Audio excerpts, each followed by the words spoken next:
Hello, lovely Ahat readers. It's good to see you again. And I'm here to talk about Ahat by Marlene van Niekerk. And hopefully, you are enjoying the reading of this book. This week, we're at about page 300. And I wanted to talk about some things that are on my mind, in particular, this issue that Mila has and what she's trying to communicate to Ahat about, and that is her desire to see the maps of the farm.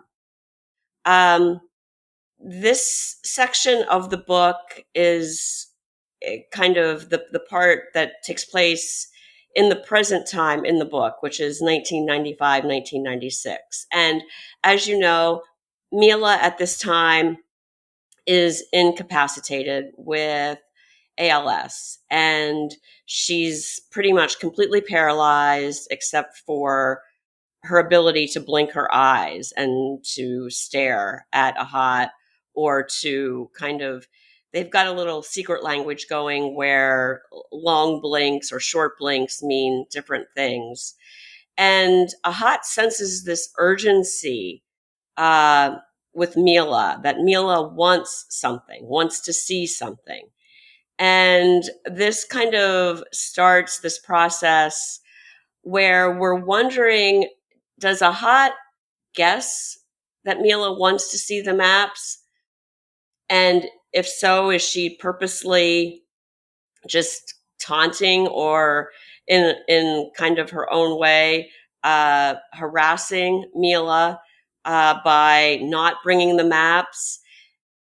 Or is it really just an innocent miscommunication, that Mila, or rather Ahat, just doesn't understand what it is that Mila wants? At least that's the way Ahat is kind of describing herself to Mila. Like, I don't understand what you want. And she keeps bringing things in and out of Mila's room, uh, putting them in positions where Mila can see them, like hanging things on the wall. In one of my posts, I talked about the rainbow um, cross stitch that Ahat made, that she hangs on the wall. Uh, she starts hanging other stuff on the wall as well. And then she also starts just bringing all these things into the room so that Mila can smell, and she puts her hand on these things. Ahat puts Mila's, or rather, yes, Ahat puts Mila's hand on these things so she can touch and feel them. And I just thought I would read this kind of extraordinary kind of excerpt from the book that demonstrates all these strange things. Not strange because they're on the farm, but kind of seems peculiar that Ahat could think that Mila wants to see, or is the thing that Mila really wants. And um, this is this is Mila thinking of Ahat. She has carried everything she could think of into my room and covered the walls with it, only not the maps. Why should she, at this stage, want to disregard the maps? And she, the novel then kind of uh, goes through a big list of things that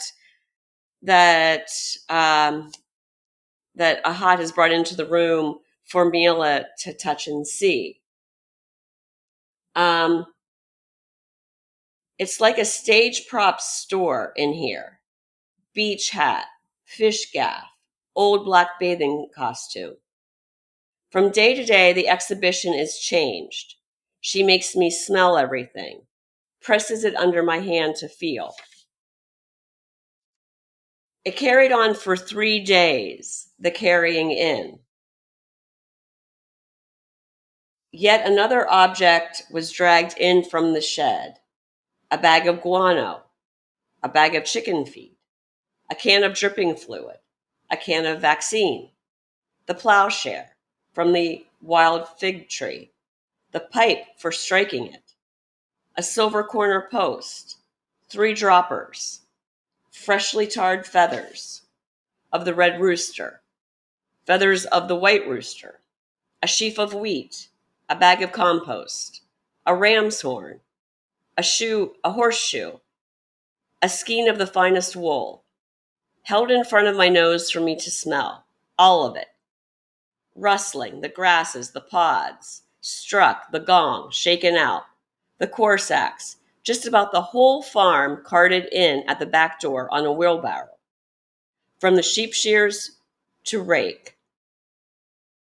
And so it really does bring, I think, to question, you know, what Mila is asking herself. Why is she doing all of this, and how could she, if it's a process of elimination until she finds the thing that it is that I really want, how could she be bringing these sheep shears in but not the maps? In Mila's mind, the maps are more significant, more important, and it should be obvious that that's what she wants.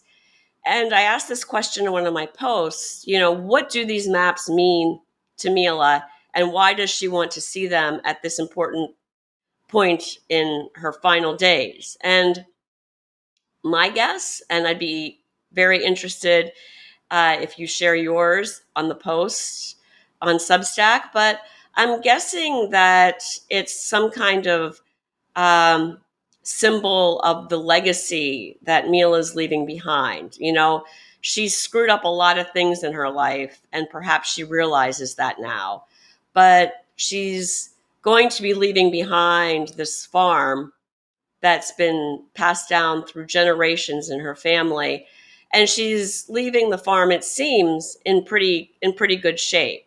And whether or not Ahat's going to be sticking around to live there and manage it, or Jackie is going to return permanently from Canada and live on the farm and either manage it himself or hire someone else to manage it.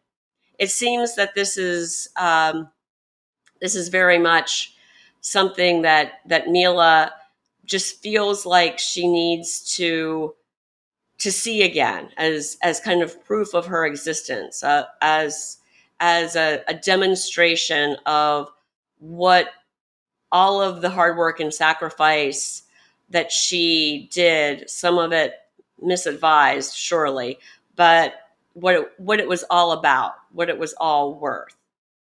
And then finally, there's another question that's been on my mind regarding these silent communications, or at least one-way communications between Ahat and Mila. Mila only being able to communicate with her eyes. And that's this mystery about the diaries. So we learn in this section from this week that on 2 occasions, Mila asks Ahat to burn the diaries, to get rid of them. And it seems that Ahat defied Mila's wishes in that regard. But there is apparently a third bundle of the diaries. Ahat has been reading to Mila from the first 2 bundles, but there's a third bundle that Ahat hasn't brought into the room yet and hasn't read from. And Mila's very curious about where those diaries are, whether they still exist. Maybe for some reason Ahat burnt only the third bundle and not the others years ago. Anyway, it's a question that I'm very curious about, and perhaps you are too. So that's it for today's recording on Ahat. Again, I'm very interested in your feedback on Substack, what your thoughts are of the book, whether they're good thoughts or whether you're disliking the book or you're finding it difficult to read. Anything and everything is welcome, and it helps stimulate the discussion of the book. So I hope to hear from you soon. Thanks.